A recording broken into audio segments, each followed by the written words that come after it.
Hello and welcome back. I'm Mike Damasi, and I'd like to make another brief presentation as deriving in the Yoga Sutra of Patanjali, this time in consideration of what the sage Patanjali has to say about pranayama. Previously, I presented in brief Patanjali's perspective on asana, which only comprised of 3 sutras, aside from the explanatory commentary, the classic commentaries that there are. There's only 3 sutras out of 195 aphorisms or sutras pertaining to asanas. And so recently I uploaded a practice that was more specific to pranayama itself, and I thought it would be appropriate to give pranayama the same treatment that I did for asanas in showing in brief Patanjali's sutras pertaining to pranayama. So I'll start with the invocation that we chant customarily in honoring the Maharishi Patanjali for transmitting this noble subject of yoga and the methodology of practice, and as it comes down through the various lineages. Om Aindukaratane Ane Muhattane Indini Lampere Pundre Etrane Nandi Mahandane Jnana Kurundane Pundeva Itadi Putro Enrene Yastyakva Rupamadyam Prabhavadi Jagato Nekada Nugrahaya Prakshina Klesharashira Vishama Vishadaro Nekavaktra Subhogi Sarvajnana Prasutirбhajaka Parikara Priteye Yasya Nityam Devo Hisha Savo Vyachita Vimalatanor Yogado Yoga Yuktaha Yogena Chittasya Padena Vacham Malam Sharirasya Cha Vaidyakena Yopakarottam Pravaram Muninam Patanjalim Pranjaliranatosmi Abahu Purushakaram Shankhachakra-Siddharinam Sahasrashirasam Shwetam Pranamami Patanjalim Srimate Anantaya Nagarajaya Namo Namaha Asmadacharye Sarvebhyo Namo Namaha.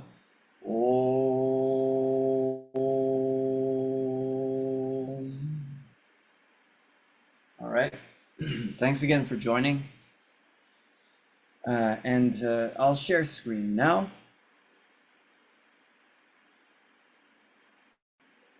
So this is as deriving in of course, the second chapter of the Yoga Sutra, the Sadhana Pada. Sadhana refers to the means towards the goal. The first chapter, of course, dealing more so with the goal itself of yoga.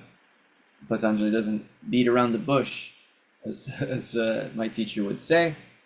He gets straight to the subject at hand. He lets the reader know what it is all for, and then he gives the means. The second chapter is the means. In fact, the first chapter can be seen as directed to persons that perhaps might have an innate capability to fall into the mental state that is defined as yoga,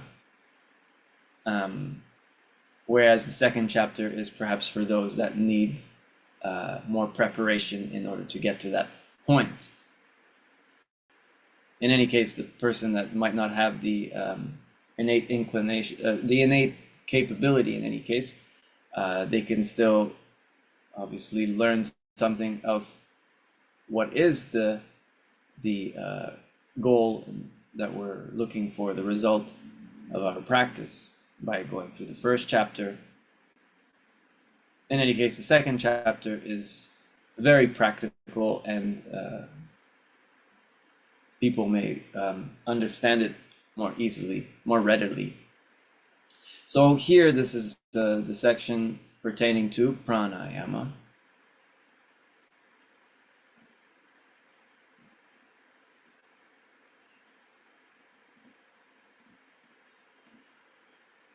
So of course, we saw that the second half of this second chapter deals with elucidating on the angas of yoga sadhana, the means or practice of yoga comprising of angas. It's multi-limbed, multidisciplinary as such. The first half of this chapter, of course, is dealing with the principal actions of yoga and the mental afflictions that one is trying to reduce through practicing of the principal actions of yoga. And the afflictions are then explained as these mental patterns that leave rise to essentially our unending suffering, our eternal suffering, and that the project of yoga is in trying to remove the suffering in a permanent way, not in a temporal manner, but in a more permanent manner, which refers to ultimate liberation. And so the means towards that is through discriminating knowledge. How do we get to discriminating knowledge? Isn't practicing the limbs of yoga to bring this light of discriminating knowledge, which removes the impurities, removes the afflictions that lead rise to this eternal suffering that we are trying to avoid. So the suffering is through our repeating our inherent patterns that essentially lead to our bondage to the material manifest world. So the 8 limbs are delineated as yama, niyama, asana, pranayama, pratyahara, dharana, dhyana, samadhayaha, ashto angani. So this is the 8 limbs. And then, of course, we have the discussion regarding yama niyama. That would be the subject for a future video. We looked at last time the 3 sutras pertaining to asanas. That's Sthira Sukham Asanam. Then there's Prayatna Shaitilya Ananta Samapatti Bhyam. And then Tato Dvandva Ani. So Tato Dvandva Nabhighataha. There's posture is to be steady and comfortable. And then this important instruction, especially in looking at the classic commentaries, particularly the Vachaspati Mishra commentary, with the insight coming from Sri Tirumalai Krishnamacharya himself. Prayatna Shaitilya refers the smoothening of the breath, making the breath smooth, which implies it being long and smooth as such. Ananta referring the breath as well, focusing on the breath, samapatti. Ananta deriving in the root form of this prana. All these 5 vayus, for instance, have the word ana in it. Prana. Udana, Vyana, Samana, Apana. Ana is part of the word itself, so ana can refer to the breath. And so we're to focus on the breath. And then the result is we conquer pairs of opposites. They no longer disturb the practitioner. Pairs of opposites have been explained importantly in Ramaswamy Sir's explanation as the agitated, incessant movement from extremes, which is a manifestation of rajas. So Rajoguna is this kinetic energy, this systemic kinetic energy that we have to expend here through the practice of asana. Now this leads rise to the practice of pranayama. So you can see here there's already 5 sutras pertaining to pranayama. So this is more than we saw in asana. There's more emphasis on pranayama. And this is just in the 2nd chapter. In fact, the 1st chapter has an indication with regard to pranayama itself. There's a discussion regarding certain obstacles that the practitioner may come across in their practice. The practice is a means to get to the final mental state. The practice is a means to get to the final state. And we need to balance that also with a certain amount of dispassion. But the mental state is the goal in order to attain to ultimate liberation. So practice is not merely asanas. Again, there's only 3 sutras pertaining to asanas in the entire Yoga Sutra of 195 aphorisms. And like I said, so there's these obstacles that can come up in one's practice that are explained in the 1st chapter. They're called antarayas. And they're having to do with perhaps illness comes up. Some of these we can't avoid. And Patanjali brings up some means that we can utilize to try to overcome these obstacles, at least the mental agitation associated with these obstacles. So illness is one, doubt, lethargy, there's confused or wrongful thinking, or just general anxiety of not attaining results, or even relapsing, all these sorts of things. And there's associated symptoms. They're basically stress symptoms as a result of these obstacles. So the antarayas are meant to address the stress symptoms and also to help alleviate the stress on the mind with regard to these obstacles, maybe even overcome the obstacles altogether. And one of these solutions that Patanjali proposes is in fact pranayama. The sutra goes, prachardana vidharana bhyam va pranasya, which is a very nice sutra in this first chapter. And that's basically saying when the mind is in an agitated state, suppose in this anxious stress syndrome, the stress symptoms, one needs to pacify the mind through the vehicle of the breath. And how do we do this? Focus on the exhale. Work with the exhale, make it longer, make it longer. This is inherently pacifying. In science today, we can see that it stimulates the parasympathetic nervous system. This is the rest and digest. It pacifies the agitated mind, which is otherwise in a fight or flight response, perhaps.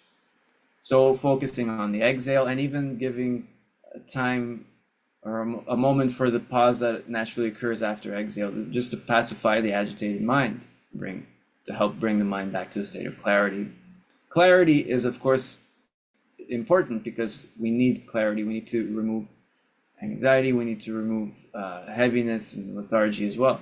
So anxiety, perhaps we can associate with rajas. Again, this excess kinetic, agitated impulses, energy. So we need to reduce that, and we saw in asanas, we do expend excess kinetic energy built up in our nervous system. What does pranayama do for us? So let's look at these sutras. We have tasmin sati shvasa prashvasa yoho gati vichedaha pranayamaha. Then we have bahya abhyantara stamba vrittihi desha kala sankhyabihi paridrishto dirga sukshmaha. So this last word is long and smooth, and alluding to this aspect of the breath. Dirga sukshmaha. Then we have bahya abhyantara vishayakshepi chaturthaha. So prakashavaranam, excuse me. Tataha kshiyate prakashavaranam. So this word is important when we get to it. Prakashavaranam.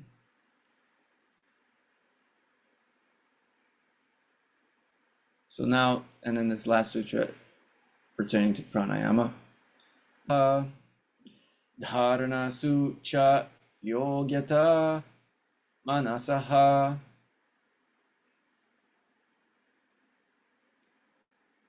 So let's look at, in brief, what these sutras are getting at. Tasmin sati shvasa prashvasa yoho gati vichedaha pranayamaha. Tasmin means in that. The previous subject was asana. In that asana that we would have established. Must be, again, steady yet comfortable.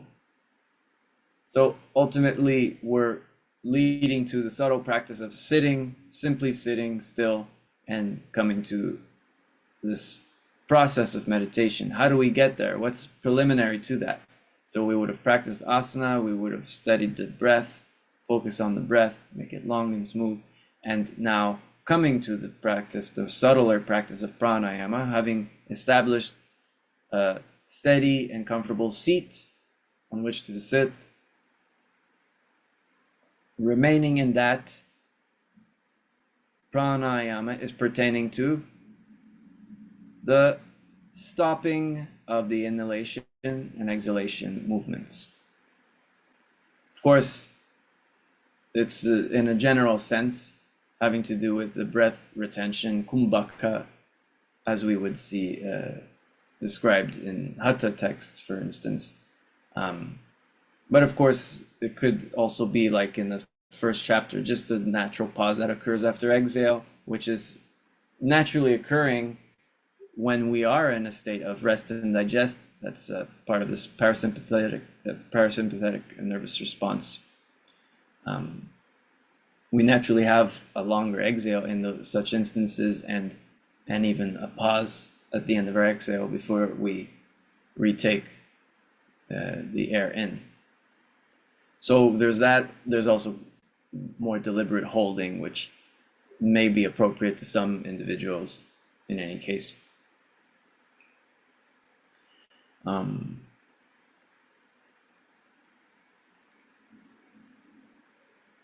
So I'll skip ahead.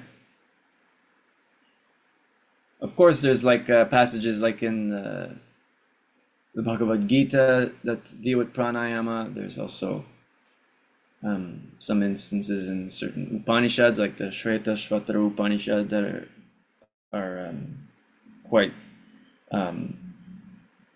nice to consider, adding a certain nuance and perspective There's also the Hatha Pradipika itself, which actually frames the connection between the breath and the mind. We already saw in Krishnamacharya's explanation as deriving in the Vachaspati Mishra commentary that pertaining to asanas, that we're already starting to look at the breath, focus on the breath, make it long and smooth. So here pranayama is dealing more directly with the breath itself, let alone the limbs of the body that we would have been working with in the asanas, the musculoskeletal system. So pranayama being more subtle, dealing with the breath itself. And the breath, of course, has 5 subdivisions, 5 major subdivisions that impact different organic functions within our body. So that is impacted by the breath, which is the vehicle to the subtle life force, this energy that animates the living, that's known as prana. So in Hatha Pradipika, it actually states that the breath and the mind are connected. The goal is to steady the mind. And in order to do that, we must steady the breath. That's what's stated in Hatha Pradipika. And it's saying otherwise, an unsteady breath is linked to an unsteady mind. So one must work towards steadying the breath, and one will result with this steady mind. In any case, this next sutra, Bahya Abhyantara Stambha Vritti Desha Kala Sankhyabihi Paridrishto Dirghas Sukshmaha. So like I said, Dirgha Sukshmaha, this is referring long and smooth. Of course, pertaining to the breath. So Bahya means external. Abhyantara means internal. Stambha means stationary, stoppage. Vrittihi basically means action or activity, right? Like it's an inherent function or activity, right? So here, the activities of the breath pertaining to the external, which is, of course, the exhale, the internal, which is the inhale, so that's the exhale, the inhale, and then this is stationary, which is the stopping that can occur. And then there's desha, which means place or location. Kala means time or duration. Sankhya is referring enumeration or calculation. So what is that pertaining to? Desha is referring to place. We're trying to, paridrishtaha refers what is being beheld, what is being perceived, what we're essentially focusing on. So in the pranayama, we're cognizant of the flow of the exhale, the inhale, wherever the stops may occur. These are the actions of the breath. And also, we are focusing on the place. What is meant by the place? The place in which we are focusing the technique and the sensations of the breath. So there's techniques like Ujjayi where we focus on the throat, the sensation on the throat, not necessarily making a sound like an exhibition of it. It's an internal process, and it requires sensitivity. So it's not about making a show with a big sound. It's really the sensation in the throat for Ujjayi. There's other techniques. There's the alternate nostril techniques. There's no throat constriction for that, for instance. And the alternate nostril techniques, we're focusing on the flow in the nostrils themselves. Otherwise, there's techniques that are cooling in nature that we see in Hatha texts, where we breathe in through the mouth and then we breathe out through the nostrils, either a single nostril or both nostrils. So breathing in through the mouth is thought to be cooling by virtue of the fact that the air is passing along the tongue and coming into contact with the moisture of the tongue, so that brings a certain coolness with the air coming in. Anyways, that's focusing on the tongue itself, the tip of the tongue.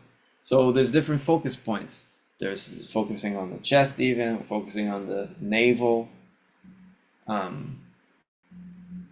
Anyways, in fact, I didn't mention that even in the third chapter, there's allusion to the practice of pranayama and leading to certain focus points in the process of meditation proper that go, it follows pranayama in a certain sense in focusing on the vital energies, the vital winds within the body. So this is a focus point that is elaborated upon, or is a few focus points elaborated upon in the third chapter for the process of meditation.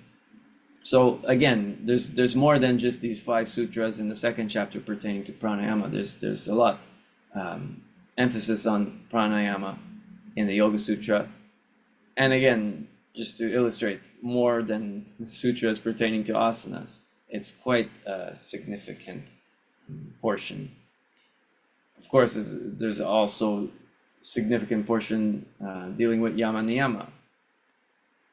In any case, and then of course we have an entire chapter on this mental state that is the result of the yoga practice, which of course leads to this ultimate liberation.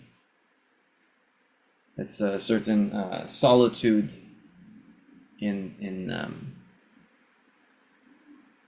achieving a certain solitude, liberating isolation, as some might put it. In any case, we were talking about desha, and then kala means time, duration. So at that point, you can see the duration it takes you to take your inhale or hold after inhale or exhale, etc. And then sankhya means the number. How many breaths do you take? So you need to be cognizant. It's not just a casual practice. You do it with intention. It's not a mechanical practice. It's with a lot of intention. So these practices, they're not done mechanically. They're done mindfully. And you can see in the asanas, focus on the breath is the indication. Make it long and smooth in the asana practice. So it's done mindfully. The movements end up being slow as a result. And here, we're not mechanically manipulating the nostrils. We're focusing on the sensations that are occurring as a result of the breath, right? Subtle sensations and even peripheral sensations around the body. So we're focusing on that, and we're making the breath long and smooth. Dirgha sukshmaha. Okay. Now let's get to the next sutra. Bahya abhyantara vishaya akshepi chaturtha. So bahya, we saw this word, and abhyantara, we saw this word as well. External, internal. So vishaya means object. Akshepi, so akshepi means drawing away. It's to transcend, going beyond, essentially. And chaturtha means the fourth. So the fourth pranayama is going beyond the object of external or internal. That's the rough translation of this in a literal sense. So Ramaswami Sir explains that if the previous sutra explained, let me go back. if it explains external, internal, and stopping, so internal and then perhaps interpreting this as the stopping after internal. So exhale, inhale, stop after inhale. 3 points. Then the next sutra is pertaining to the fourth being necessarily the stop that occurs after exhale itself. Because we saw exhale, inhale, and then hold. Whereas here it's saying the fourth being that hold after exhale. It's it being a profound stillness and stoppage. Another interpretation, of course, is that the previous sutra, Bahya Bhyantara Stamba Vritti, stamba can occur after exhale as well as after inhale, not specifically as a sequence of exhale, inhale, and stop after inhale, but stamba, the activity of stopping, which can occur after exhale or inhale. So the fourth being something different. It's completely independent of the exhale and inhale, the object of expulsion and intaking of air. So this, in some interpretations that Ramaswamy Sir also gives, is that this can refer to the pranayama that is independent of exhale and inhale, which implies a spontaneous stopping, which in Hatha texts is commonly referred to as Kevala Kumbhaka. This aloneness in this stopping point. It's a complete still point of the breath. So this can be referred to as the fourth in some interpretations. These are just technicalities about pranayama, essentially. The next sutra, Tataha Kshiyate Prakasha Varanam. So this is tataha, that, then, therefore, from that, which is the subject we're broaching at this point, the practice of pranayama, of course. Let's look at the word pranayama also. So we just took it for granted that's the practice dealing with the breath, and that's to some extent correct. But let's look at the word prana, this life force, the life energy, which is linked to the breath itself, the physical breath. And then it's made up of prana and ayama. What does ayama mean? So let me just highlight that second part. Ayama. We know prana. Ayama means lengthening. It's almost like saying without limit. So we're lengthening the breath. We're lengthening the life force. We're lengthening the life. It's also a means of controlling the breath as such. We're bringing the breath under voluntary control. Of course, we saw in that interpretation in the asana practice, prayatna shaitilya ananta samapatibhyam. So even in the asana practice, with that interpretation, we're bringing the breath under voluntary control as opposed to the ordinarily occurring involuntary breath, normal breathing, in other words. Pranayama is directly dealing with the breath, and it's in subtly controlling the breath and making it longer. And there's this interpretation that to extend the breath, we take fewer breaths in a span of time, and a person's life, an understanding that the person's life is counted in numbers of breaths taken, and if you take fewer breaths in a span of time due to having elongated your breath, you essentially lengthen your lifespan. That's the theory. So in any case, in that practice of pranayama, kshiyate means reduced little by little, essentially until it is destroyed. What is destroyed? Prakasha avaranam. We're trying to remove avaranam, which is the veil that covers prakasha.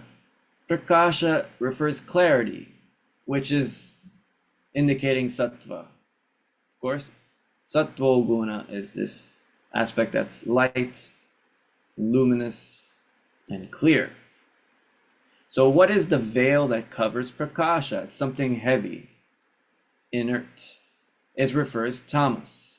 Tamoguna is covering our sattva. We already dealt with rajas, with the asanas. Tato dvandva anabhighataha. The dvandva, the pairs of opposites, this frantic agitation, moving from extremes, is manifestation of rajas. So expending excess kinetic energy within the system through the practice of asana, that is with this breath focus. And here with the pranayama, we're effectively removing the veil that covers our clarity, the veil being tamas. So tamas is the dullness of the mind, is a heaviness of the mind. So we're trying to remove that in order for the mind to shine with clarity. Again, we're trying to allow the mind to come to that state of clarity, because with clarity, we can think with greater ease and contemplate on these aspects. Coming to the practice of meditation is a process. We'll see. Meditation is a process. It's not just I'm sitting for meditation. You have to go through a process that is going deeper and more subtle until you eventually come to this mental state that is yoga. This is a lifelong project for most of us. Okay, it's not something that comes very easily, except for, like I said, those born yogis that may have an innate capacity to fall into this mental state. But for most of us, we require preparation, and at that, it ends up being a lifelong dedicated sadhana, preparation towards that eventual mental state, which leads to this liberating isolation, or that ultimate liberation. So that's the interpretation here. So this is a very important sutra. We're removing tamas through the practice of pranayama, the tamas that otherwise is covering our clarity of mind. Okay.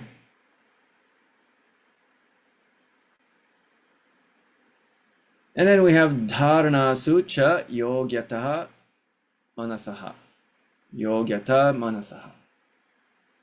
Dharana is, of course, the first part of this process of meditation, concentration with support. Dharana, to hold, dharana is to hold. So the mind is holding the support for the meditation.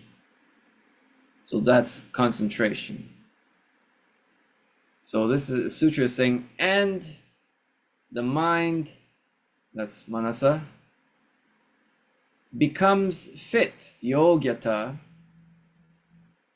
for concentration with support. That's in the process of meditation, the initial step in this process of meditation. And so the mind becomes fit for concentration with support. Why? We saw in the sutra earlier. So if I go back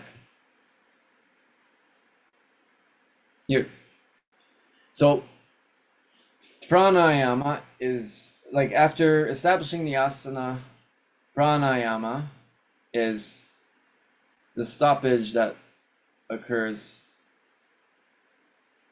with regard to inhale and exhale.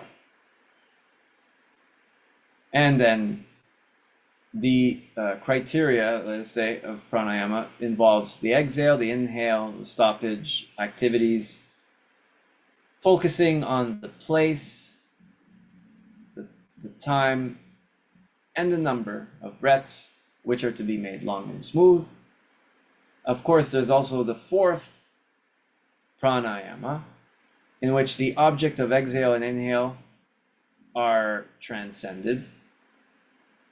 And importantly, through that practice of pranayama, the veil that covers or obscures our clarity, the tamas that weighs on the clarity of our mind, is otherwise removed. And as such, the mind is made fit for the beginning process of meditation through the concentration on support. These are these 5 sutras pertaining to pranayama in the Yoga Sutra. So I hope you appreciate this. Subsequently, I'd like to post an introduction to meditation practice. So this is something that also deserves its own presentation, an introductory practice in meditation, and subsequently I'll likely go through in brief the sutras pertaining to this process of meditation, this threefold process. So we already saw that asana pranayama, it's progressively leading you to dharana as this initial stage in the process of meditation, which is of course what the project of yoga is all about. We're trying to get to a mental state, which is through classical meditation proper. And of course, there's due importance in these certain prerequisites that we saw, yama, niyama, which are, broadly speaking, social disciplines and personal observances. I'll deal with this in a future video. So I'll stop the share. And thank you for following this brief presentation dealing with pranayama as it's presented in Patanjali's Yoga Sutra. So thank you again for following, and hope you stick around and follow for updates in the subsequent videos, subsequent practices, subsequent presentations. Of course, if you have any questions, you can always write me, send an email. You can inquire into potential learning possibilities. I'm always motivated to share on these topics with inquiring minds, people that are genuinely interested in understanding these subjects, and especially in regard to this particular lineage of Sri T. Krishnamacharya, as I have learned it from Srivatsa Ramaswamy Sir and his colleagues such as T.K. Videshikachar and others like T.K. Sribashyam, Sri Shubha Mohan Kumar, A.G. Mohan. And of course, I'm informed by my prior years in Iyengar Yoga, like I probably mentioned, and also in exploring Ashtanga Vinyasa. And I probably have said this before, there's a certain confluence between the practitioners, the pupils of the professors from this Chennai cohort of pupils. There's a certain confluence that is less evident with the earlier pupils of the professors in Pattabhi Jois and BKS Iyengar. Those practices have some aspects that are related, but they're also different. And Iyengar, of course, was trying to develop his own methodology that he readily admits to. Whereas what Ramaswamy teaches, what Deshikachar taught, there's a certain confluence, which I think is important for those that are interested in that. Important to acknowledge and explore the nuance of what that is. So in any case, if you have any questions, please feel free to get in touch. And if I can't answer them, I'd surely direct you to senior pupils of my teachers who may have more grasp on these subjects. Otherwise, I'm very happy to share whatever I can and be of service as such. So thank you very much, and have a good practice. Take care.